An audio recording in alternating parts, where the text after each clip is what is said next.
Assalamualaikum warahmatullahi wabarakatuh. Alhamdulillah rabbil alamin. Asyhadu an la ilaha illallah wa asyhadu anna Muhammadan abduhu rasuluh la nabiyya ba'da. Allahumma shalli ala Muhammad wa ala alihi wa ashabihi ajmain.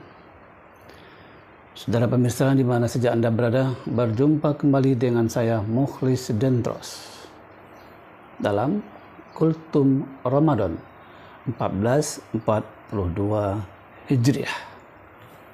Selamat menjalankan ibadah puasa. Mudah-mudahan Allah memberikan kita kekuatan, kemudahan untuk menyelesaikan puasa Ramadan pada hari ini sampai tuntas 1 bulan.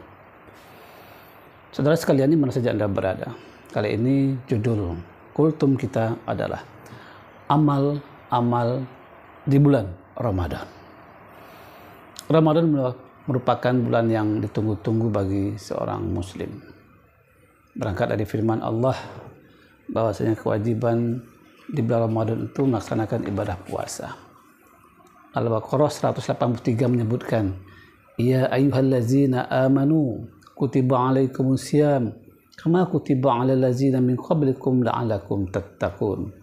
Hai orang-orang beriman, diwajibkan kepada kamu puasa sebagaimana diwajibkan kepada orang-orang sebelummu agar mencapai derajat takwa. Begitu panggilan Allah. Tentu kita adalah orang beriman, dan kita juga tentu ingin bahwasanya merebut takwa itu harus kita mulai dari sekarang agar Ramadan yang kita lakukan ini tidak sia-sia.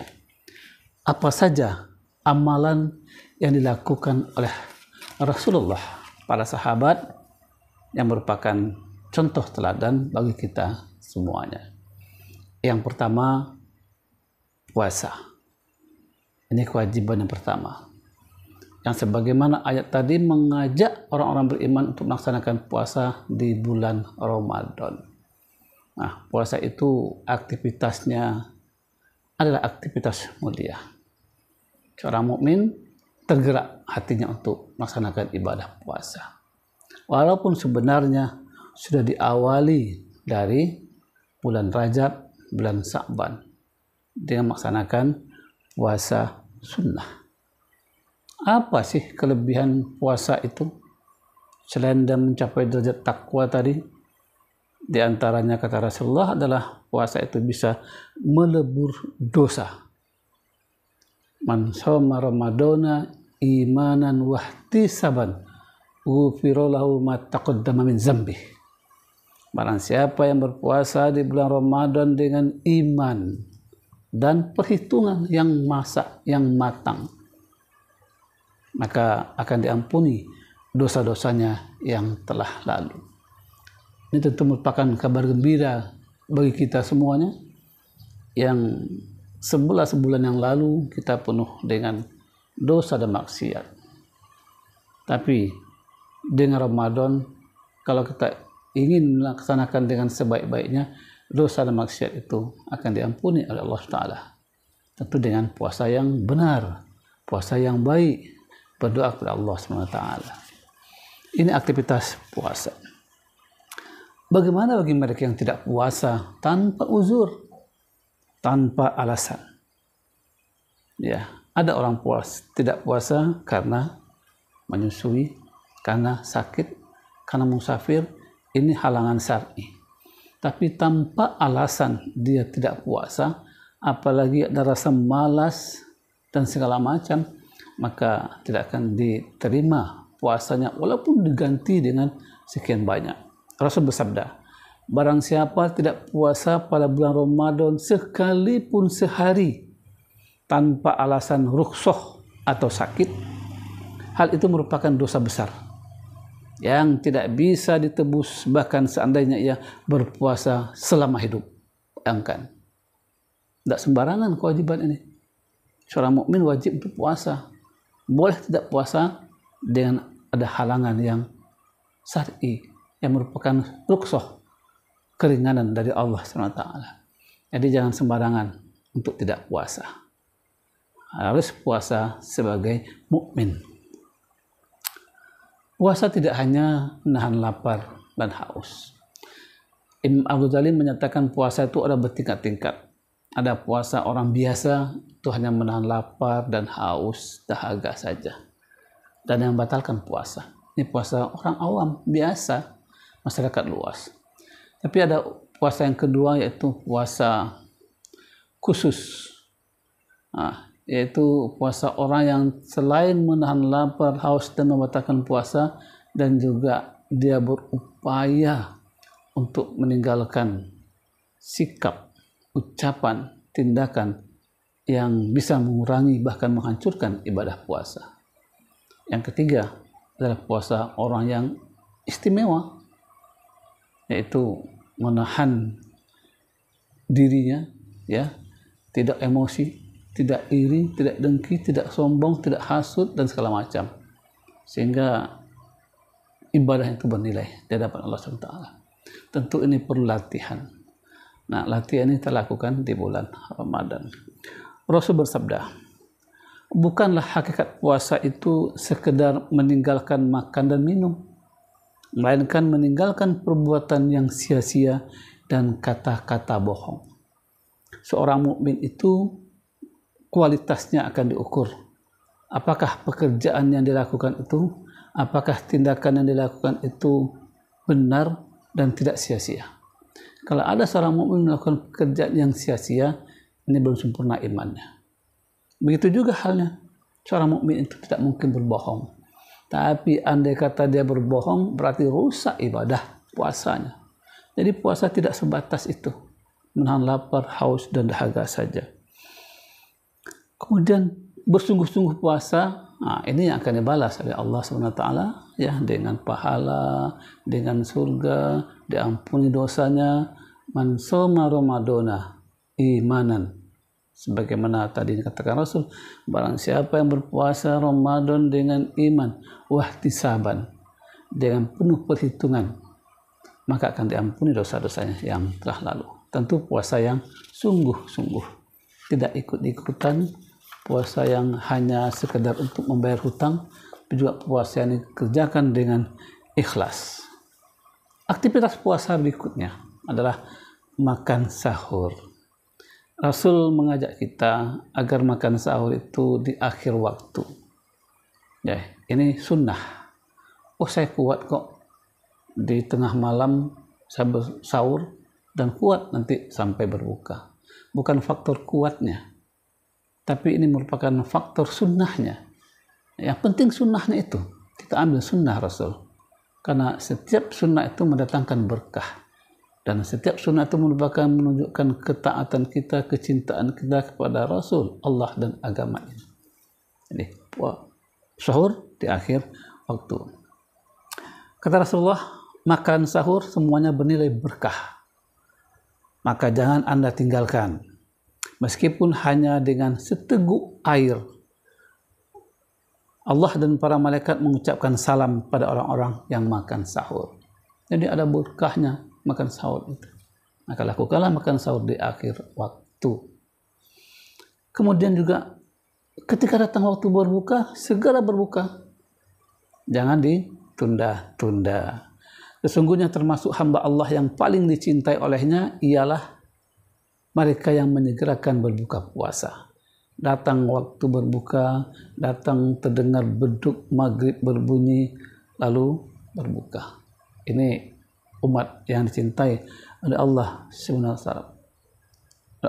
wa Ta'ala, yang dicontohkan oleh Rasulullah SAW agar bersegera berbuka dan sahur di akhir waktu.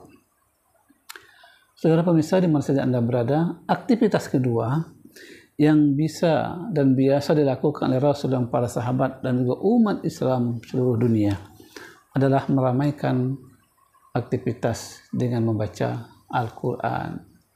Mungkin selama ini kita lalai dengan Al-Quran, tak tahu di mana letak Al-Quran kita, di lemari mana, di tempat mana, nggak tahu kita.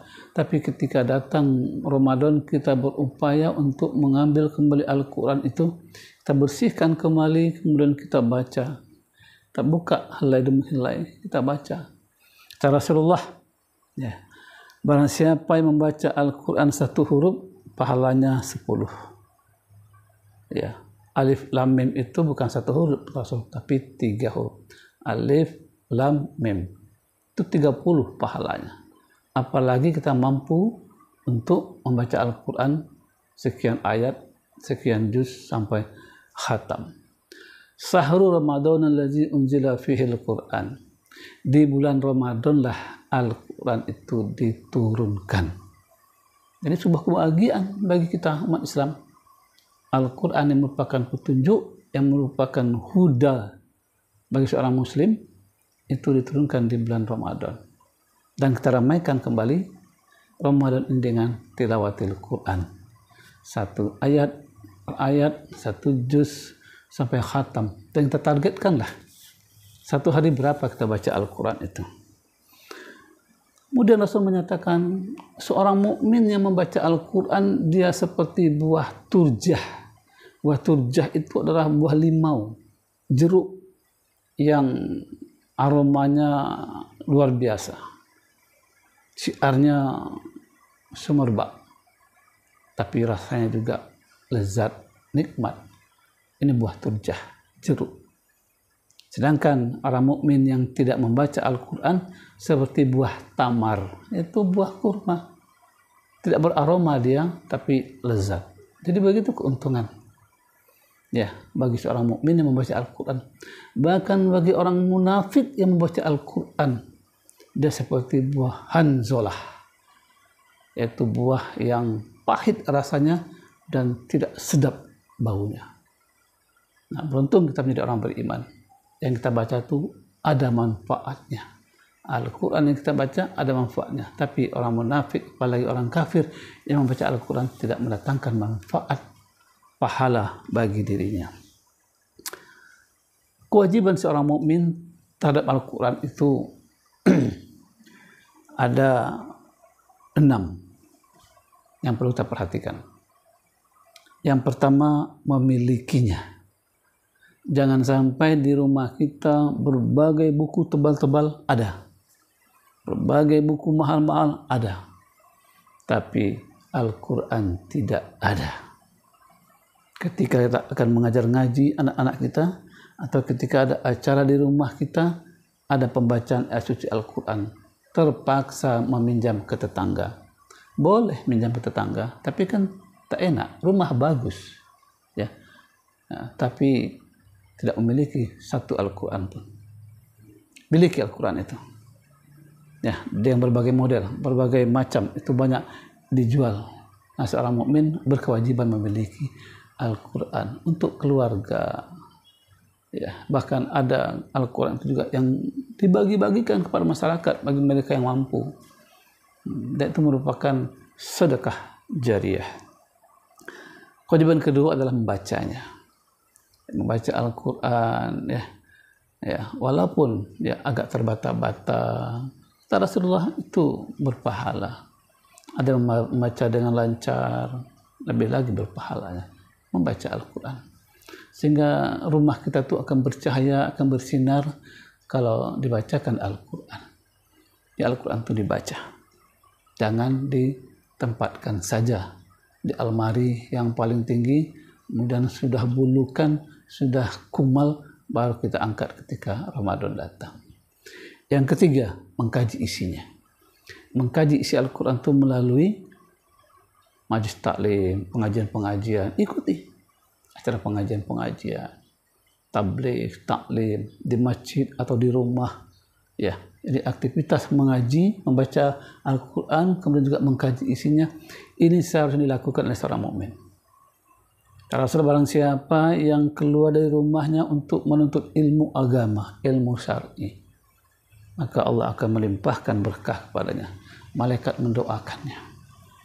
Nah, orang berilmu itu lebih bermanfaat di tengah masyarakat, terutama ilmu agama. Jangan sampai seorang mukmin ketika ada pengajian di masjid tidak datang.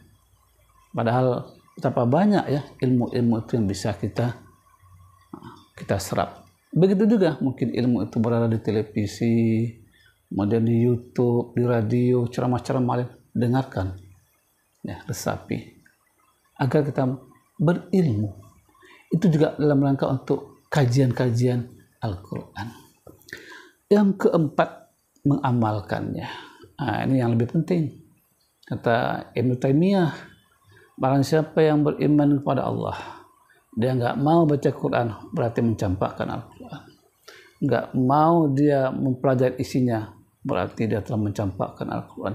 Tidak mau mengamalkan isinya, berarti dia telah mencampakkan Al-Quran. Artinya apa? Keberadaan Al-Quran itu baginya nggak ada manfaat sama sekali. Sama dengan mencampakkan Al-Quran. Dia mengamalkan. Ya. Pengamalan Al-Quran itu bisa kita lakukan. Aisyah ditanya oleh sahabat, ya Aisyah, Ibunda Aisyah, bagaimana sih akhlak Rasul itu?